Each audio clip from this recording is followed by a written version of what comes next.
नमस्कार. प्रजासेवा न्यूजमध्ये आपले स्वागत. महाराष्ट्र राज्य माध्यमिक उच्च माध्यमिक पुणे बोर्ड या अध्यक्ष या सोलापूर जिल्ह्यामध्ये सर्व मुख्याध्यापकांना मार्गदर्शन करण्यासाठी रंगभवन सभागृहामध्ये उपस्थित आहेत. औदुंबर उकिरडे साहेब यांनी बराच वेळ अतिशय मार्मिक उदाहरणं देत मुख्याध्यापकांना मार्गदर्शन केलेलं आहे. आपणही त्यांच्या माध्यमातून या राहिलेले जे कोण येत नाहीत किंवा माध्यमातून आपण त्यांचे संवाद साधूया.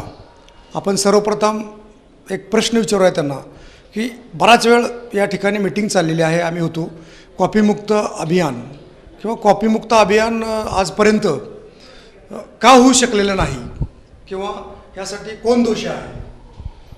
कॉपीमुक्त अभियान ही शासनाची एक महत्त्वाकांक्षी उपक्रम आहे. ह्याच्यामध्ये केंद्र स्तरावर ज्या काय गोष्टी बाहेरून होतात, उपद्रव होतो किंवा काय मदत केली जाते, त्यामुळं दरवर्षी आपण बघतो कुठंतरी 4-2 केसेस अशा होतात आणि मग 100% कॉपीमुक्त अभियान आपला यशस्वी होत नाही, लागतं तिथं. ह्याच्यामध्ये मेजर इश्यू जो असतो तो पेपर इथं आल्यानंतर ज्या काय कुठं काय केंद्रावर पालक असतील, विद्यार्थी असतील, ह्यांच्याकडून जे काय गैरमार्ग राबवले जातात, त्यामुळं मग हे आपल्या अडचणी पुढे येतात. अगदी बरोबर आहे की थोडेच ठिकाणी कुठंतरी असं कॉपी केस किंवा बाहेरचे लोक उपद्रव करतात, त्याच्यामुळं 95% चांगलं काम करणाऱ्याला गालबोट लागतो. पण गेल्या वर्षी जे काही केंद्रांवर कॉपी केस झालेले आहेत आणि अशी केंद्र काही बंद बी पडलेली आहेत आणि काही केंद्रांना अभयसुद्धा मिळालेलं आहे. मग हे अभय देण्याचं कारण आपण काय असू शकेल?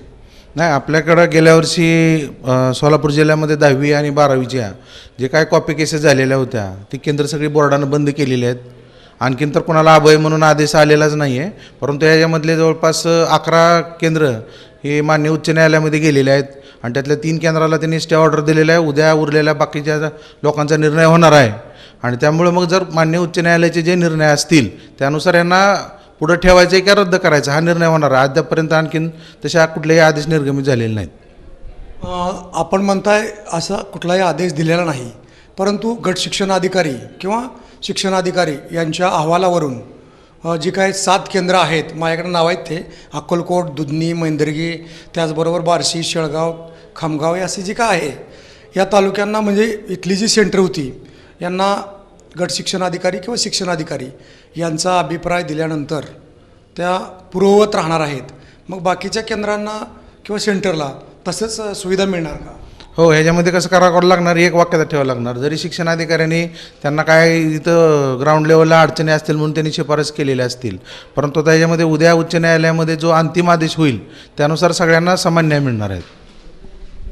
तर सगळ्यांना समान न्याय मिळेल असंही आपल्याला अध्यक्ष औदुंबर उकिरडे साहेब यांनी सांगितलेलं आहे. कॅमेरामन ईश्वर आंबटसह दादासाहेब नीळ, प्रजासेवा न्यूज, सोलापूर.